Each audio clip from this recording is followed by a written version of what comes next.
Hello everyone, hope you are doing well. So welcome back to my channel. So today we are going to learn about more how to create a form.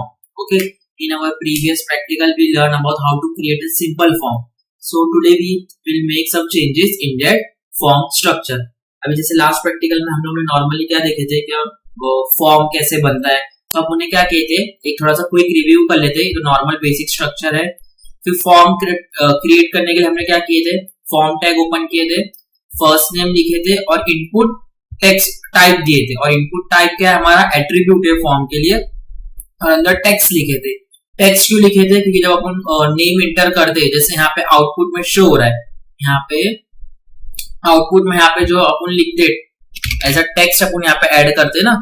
For example किसी first name है या फिर characters है, तो alphabet से यहाँ पे हम वो सब चीज ऐड करते हैं, राइट.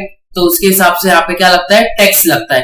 तो इनपुट टेक्स्ट, इनपुट टाइप क्या लगेगा, यहाँ पे टेक्स्ट लगेगा.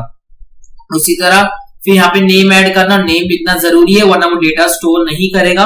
और नेम में जो हम यहाँ पे एट्रीब्यूट से पहले लिखते हैं वही चीज आएगी, फर्स्ट नेम. और रिक्वायर्ड का क्या काम था, मतलब वो फील्ड कंप्लीट होना जरूरी है. जैसे यहाँ पे मैं अभी कुछ भी फील्ड को सेलेक्ट नहीं किया और डायरेक्ट सबमिट कर रहा हूँ, तो यहाँ पे मुझे दिखा रहा है ना, please fill out the field. ठीक है, please fill out this field. यानी यहाँ पे डेटा कुछ ना कुछ एंटर करना जरूरी है वरना वो सबमिट नहीं होगा. तो इसी तरीके से हमने फर्स्ट नेम, लास्ट नेम, फिर जेंडर देखे थे. जेंडर में क्या यूज किए थे, रेडियो बटन यूज किए थे. रेडियो बटन में क्या लिए थे अपन ने, इनपुट टाइप. और टाइप क्या लिए थे अपन ने, रेडियो बटन की यूज करते कि हमें कोई भी एक चीज सेलेक्ट करना है, मल्टीपल नहीं. सिंगल चॉइस के लिए क्या यूज होता है, रेडियो बटन होता है. तो ये याद रखना, सिंगल चॉइस के लिए हम रेडियो बटन यूज करते. तो इनपुट टाइप लिया मैंने, और सिंगल चॉइस करना है तो मैंने रेडियो लिया. और नेम में तो हमारा जो यहाँ पे होता है, जैसे जेंडर है तो जेंडर ही आएगा. और मैं चाहता हूँ आगे क्या लिखा है, जेंडर है तो क्या ऑप्शन है, मेल, फीमेल या फिर अदर्स. तो पहले में मेल, फिर दूसरे में मैंने फीमेल ऐड किया और तीसरे में अदर्स. ठीक है. अगर मैं यहाँ पे भी ब्रेक देता, जैसे अभी यहाँ पे देखो, यहाँ पे आउटपुट में कैसा है, जेंडर लिखा है और जेंडर के बाद नेक्स्ट लाइन में मेल, फीमेल, अदर्स है. ठीक है, एक ही लाइन में, नॉर्मली तो एक ही लाइन में होता है. अगर मैं चाहता हूँ नेक्स्ट लाइन में, तो सिंपल यहाँ मेल के बाद ब्रेक या फीमेल के बाद ब्रेक दे देना है. फिर नेक्स्ट हमने क्या ऐड किए थे फॉर्म में, अपना सब्जेक्ट ऐड किए थे. सब्जेक्ट में अभी क्या होता है, मल्टीपल सब्जेक्ट्स होते हैं, राइट. अब कोई एक स्टूडेंट एक सब्जेक्ट तो सेलेक्ट नहीं करेगा, एटलीस्ट 2-3 तो करेगा ही. तो जब मल्टीपल चॉइस होते हैं तो उसके लिए हम चेक बॉक्स यूज करते. तो मैंने इनपुट टाइप लिया, इनपुट टाइप में क्या मैंने किया, चेक बॉक्स. तो वहां पे एक चेक बॉक्स क्रिएट हो जाएगा. और नेम में तो सब्जेक्ट ही देना है, नेम देना जरूरी है वरना डेटा स्टोर नहीं होगा. फिर इसके बाद मैंने सब्जेक्ट ऐड किया, इंग्लिश, मैथ्स, साइंस, जो भी जैसे सब्जेक्ट ऐड कर सकते हो. चेक बॉक्स मैंने लगाया उस सब में. चेक बॉक्स से क्या होगा, यहाँ पे दिख रहा है, चेक बॉक्स से क्या होगा, मैं मल्टीपल ऑप्शन सेलेक्ट कर सकता हूँ. पूरे भी कर सकता हूँ, एक भी कर सकता हूँ, एक से ज्यादा भी कर सकता हूँ. लेकिन ऊपर रेडियो बटन में कोई एक ही कर सकता हूँ. ठीक है. फिर उसके बाद मैंने क्या ऐड किया हूं, सिटी. यहाँ पे अपना है सिटी. तो सिटी क्या होता है, अपने को सेलेक्ट करना पड़ता है. सिटी में कोई चॉइस ऑप्शंस नहीं होते. सिटी हम क्या करते हैं, जैसे सिटी है, स्टेट है ना, कोई पर्टिकुलर कोर्स है. जैसे एक टाइम पे अपन एक ही कोर्स कर सकते हैं, एक टाइम पे एक ही जगह एजुकेशन में अपन पार्ट ले सकते हैं. तो उसी तरह ऐसी चीज में सेलेक्ट यूज होता है. सेलेक्ट और सेलेक्ट का एट्रीब्यूट जैसे यहाँ पे अपन यूज करते हैं, इनपुट और उसका टाइप. ठीक है. और क्या होता है, चेक बॉक्स है, रेडियो बटन है, ये सब है. उसी तरह सेलेक्ट है, सेलेक्ट का क्या एट्रीब्यूट है, ऑप्शन, वैल्यू. सेलेक्ट का एट्रीब्यूट क्या है, ऑप्शन एंड वैल्यू. तो मैंने सिटी लिया, सिटी पे मैंने क्या लिखा, नेम इक्वल टू सिटी, यानी सिटी के डेटा में पूरा स्टेट होगा, ये रिक्वायर्ड यानी फिल करना इसको जरूरी है. और फिर मैंने पहला ऑप्शन में क्या लिखा, जैसे यहाँ पे देखो दिख रहा है, सिटी के आगे लिखा है सेलेक्ट सिटी. यानी नॉर्मल मैंने कुछ भी नहीं रखा हूं, मतलब वहां पे ब्लैंक रखा हूं उसको. मेरे यहाँ पे मल्टीपल ऑप्शंस है नीचे. तो पहले मैंने सेलेक्ट सिटी रखा हूं और यहाँ पे वैल्यू को मैंने स्पेस देके रखा हूं. स्पेस मतलब खाली, मतलब वहां कोई भी एट्रीब्यूट नहीं होगा, मतलब कोई भी वैल्यू नहीं होगी. अब मैंने यहाँ पे सिंपल लिखा हूं सेलेक्ट सिटी. मैं उसको ब्लैंक भी रख सकता हूं. अगर ब्लैंक रखेंगे तो देखेंगे आउटपुट कैसा आता है. मैंने उसको ब्लैंक रखा हूं, कुछ ऐड नहीं किया हूं. तो जब मैं इसको ब्लैंक करूंगा तो आउटपुट क्या आएगा, मतलब कुछ भी नहीं लिखा है सिटी में, नॉर्मली ऐसा है नीचे ऑप्शन. तो वैसा भी कर सकते हैं. तो मैंने ब्लैंक रखा. फिर मैंने और भी सिटी ऑप्शन ऐड किया, ऑप्शन, फिर ऑप्शन में मेरी वैल्यू क्या आ गई, मुंबई, और यहाँ मुंबई देना जरूरी है वरना वो आउटपुट में शो नहीं होगा। ये तो सिर्फ यहाँ पे ऑप्शन में जाएगा। फॉर एग्जाम्पल मैंने यहाँ पे मुंबई क्लिक किया, मुंबई दिखेगा। अब मैं चाहता हूँ मैं मुंबई क्लिक करूँ तो यहाँ पे लिख के आए शो हो, तो मुझे यहाँ पे आगे ऐड करना पड़ेगा वो ऑप्शन को, और ऑप्शन टैग क्लोज कर दिया मैंने। तो इसी तरह मैंने यहाँ पे सेलेक्ट टैग यूज करके सिटी ऐड किया था और ये सेलेक्ट टैग क्लोज हो गया। फिर मैंने डेट ऑफ बर्थ ऐड किया। डेट ऑफ बर्थ में क्या है, डेट ऑफ बर्थ में इनपुट टाइप, और डेट ऑफ बर्थ के लिए सिंपल डेट ले लेंगे। डेट लेंगे तो वहां पे कैलेंडर ओपन हो जाएगा और वो कैलेंडर से अपन अपनी डेट सेलेक्ट कर सकते हैं। और नेम में क्या आएगा, डेट ऑफ बर्थ जो यहाँ पे है वही नेम में आता है सिंपली, और मैंने इसको भी रिक्वायर्ड रखा हूं। अब नेक्स्ट है ईमेल एंड पासवर्ड। तो ईमेल एंड पासवर्ड के लिए सिंपली इनपुट टाइप रहेगा ईमेल, ईमेल के लिए, पासवर्ड के लिए रहेगा पासवर्ड। सिंपली नेम में तो वही आएगा जो अपन नेम दे रहे हैं यहाँ पे, ईमेल और पासवर्ड, और इसको भी रिक्वायर्ड। तो बस ईमेल के लिए ईमेल होता है, पासवर्ड के लिए पासवर्ड होता है, बाकी जो अपन इंटर करते हैं वो उसके हिसाब से वैल्यू सेलेक्ट करते हैं। जैसे यहाँ पे फर्स्ट नेम लास्ट नेम के लिए मैंने क्या लिया था, टेक्स्ट, ठीक है। फोन नंबर अगर ऐड कर रहे हैं तो उसके लिए क्या आएगा, उसके लिए भी टेक्स्ट लिख सकते हैं, ऐसा जरूरी नहीं है। तो फोन नंबर के जैसे इंटीजर्स हो गया, वैल्यूज हो गया, ऐसे अपन ऐड कर सकते हैं। एड्रेस, एड्रेस अभी ज्यादा होता है, एक लाइन का तो होता नहीं है, तो एड्रेस के लिए अपन क्या यूज करते हैं, एट्रीब्यूट टेक्स्ट एरिया। टेक्स्ट मतलब जो अपन टेक्स्ट इंटर करेंगे वो, और एरिया मतलब एरिया, वहां पे एट्रीब्यूट ऐसा एज ए यूज होता है कि वो ज्यादा स्पेस कलेक्ट कर सके। तो यहाँ पे अपन नॉर्मली रोज कॉलम स्पेसिफाई भी कर सकते हैं, और एल्स जैसे जैसे अपन डेटा देते जाएंगे वैसे वैसे वो टेक्स्ट एरिया बढ़ते रहेगा, डिपेंड। तो यहाँ पे अपन बाय डिफॉल्ट तो रहता है ये अपने आप इंक्रीज होता है, या फिर अपन एज ए मैन्युअली भी सेलेक्ट कर सकते हैं। फिर मुझे समझो फॉर एग्जाम्पल मेरे को डॉक्यूमेंट्स अपलोड करना है, तो मैंने इसके लिए क्या यूज किया, फाइल। इनपुट टाइप क्या यूज होगा, फाइल।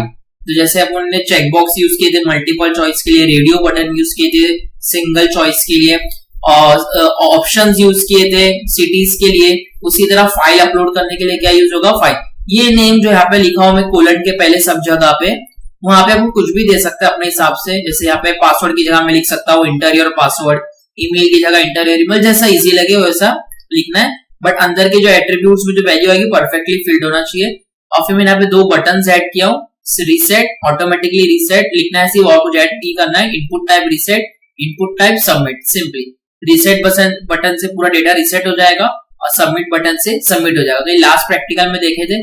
अब इसमें थोड़े चेंजेस करना है। अब लास्ट प्रैक्टिकल में जब अपने देखे थे, जैसे मैं अभी यहाँ पे एक रन करता हूँ कोड, मैंने ये सब सेलेक्ट किया, टुडेज डेट ले लिया, साइंस मैथ्स ले लिया, मेल, मैंने ये एंटर किया, तो यहाँ पे मैंने नेम सब एंटर किया। अब मैं इसको अभी सबमिट कर रहा हूँ। सबमिट करने के बाद क्या हो गया, ये नॉर्मल सबमिट हो गया, ठीक है, और पेज रिलोड हो गया। लेकिन मैं चाहता हूँ जब मैं डेटा सबमिट करूँ तो मेरा डेटा किसी को शो ना हो। जैसे अपन कुछ नॉर्मली कॉलेज का फॉर्म या एंट्रेंस एग्जाम का फॉर्म या जो भी फॉर्म भरते हैं, तो जब अपन किसी भी चीज को सबमिट करते हैं तो वो क्या बैक का ऑप्शन नहीं दिखाता है, वो क्या हो जाता है, पेज रिलोड भी नहीं होता है, वो पेज डायरेक्ट वहां पे दिखाता है कि मतलब वो कंटिन्यू वापस से लॉग इन करो। क्यों, ताकि जो अपनी पर्सनल इंफॉर्मेशन डेटा है वो किधर स्टोर हो चुका है, ताकि वो किसी को दिखे ना। तो उसके लिए अपन एक्शन मेथड यूज करते हैं। तो यहाँ पे जो फॉर्म दिया है, सिंपल फॉर्म टैग दिखा, फॉर्म टैग में मुझे यहाँ पे सिंपली स्पेस देना है। मैंने पहले से कोड लिख के रखा हूँ, मैंने इसको कॉपी पेस्ट किया, मेथड यूज करूंगा। यहाँ पे दो टाइप की मेथड है, get and post. Get normally use नहीं करते, पोस्ट यूज करते हैं। गेट नॉर्मली क्या करता है, डेटा अपना ज्यादा हाइड नहीं करता है, लेकिन जो पोस्ट मेथड है उससे अपना डेटा सिक्योर होता है और इंफॉर्मेशन अपनी हाइड होती है। और एक्शन एट्रीब्यूट क्या काम करेगा, जो भी अपना डेटा रहेगा उसको स्टोर करेगा इन सिक्योर मैनर में। सिंपली एक्शन नहीं देंगे तो ऐसा कुछ चलेगा, इशू नहीं है, लेकिन ये एक्शन देने से एक पेज रिलोड होगा। तो मैं बताता हूँ कैसा पेज रिलोड होगा वहां पे। अब पोस्ट मेथड से अपना डेटा पूरा सिक्योर होगा, ठीक है। अब मैंने ये कोड लिख दिया, मैंने इसको सेव करता हूँ और अब रन करके देखते हैं कोड को। तो अब मैंने नॉर्मली जो डेटा था ऐड किया, इसको रन करके देखते हैं क्या चेंजेस आता है।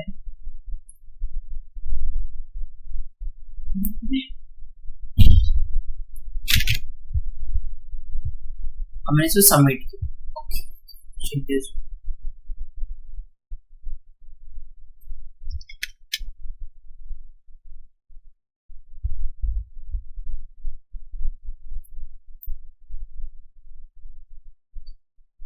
अभी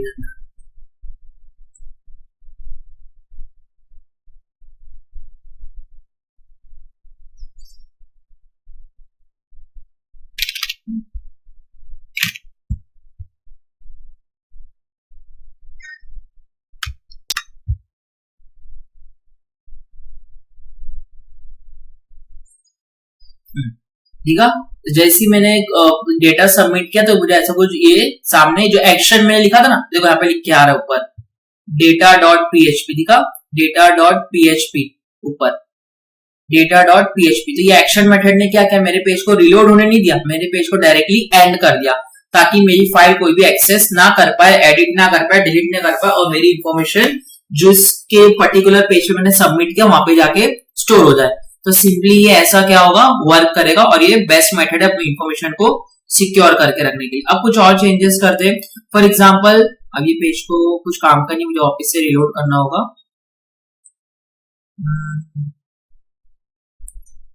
फॉर्म टैग है मेरा, इसमें ऑफिस से रिलोड किया। अब इसमें चेंजेस करना है ना।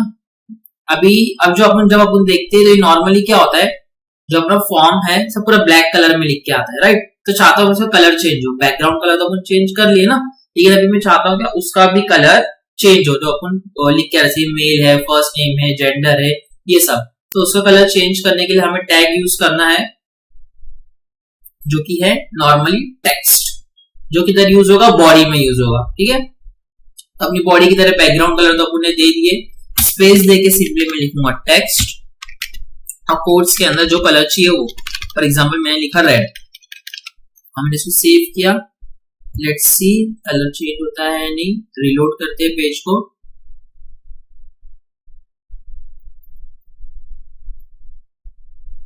पेज रिलोड हो रहा है, देखा कलर चेंज हो गया। तो इसी तरह से हम काफी सारे इसमें चेंजेस कर सकते हैं। ऐसे फॉर्मेटिंग एलिमेंट्स की वीडियो भी मैंने अपलोड किया हूँ कि जो भी इंफॉर्मेशन अपन ऐड करते हैं, जो भी डेटा अपन अपने वेब पेज पे लिखते हैं, उस पर कैसे इंफॉर्मेशन अपन अच्छी तरीके से इंफ्रास्ट्रक्चर उसका दिखा सकते हैं। तो जैसे यहाँ पे बोल्ड यूज कर सकते हैं अपन, बोल्ड यूज हो गया, आइटैलिक हो गया, फिर और क्या क्या था, टेबल बना सकते हैं यहाँ पे। तो काफी उसके लिए काफी सारी फ्री वीडियोस अपलोडेड है, वो एक बार देख लेना। और हो सके तो फॉर्म्स में थोड़े बहुत चेंजेस करके ऐड कर देना। जैसे टेबल टाइप बनाना है, कुछ इन्फॉर्मेशन वहां पे दिखानी है कि एकेडमिक इन्फॉर्मेशन स्टोर कर दो, वहां पे टेबल टाइप पेज बनेगा, राइट। तो ऐसे सब काफी सारे चेंजेस कर सकते हैं। Hope you don't have any doubt. If anyone has any doubt, please do mention in the comment section. Thank you.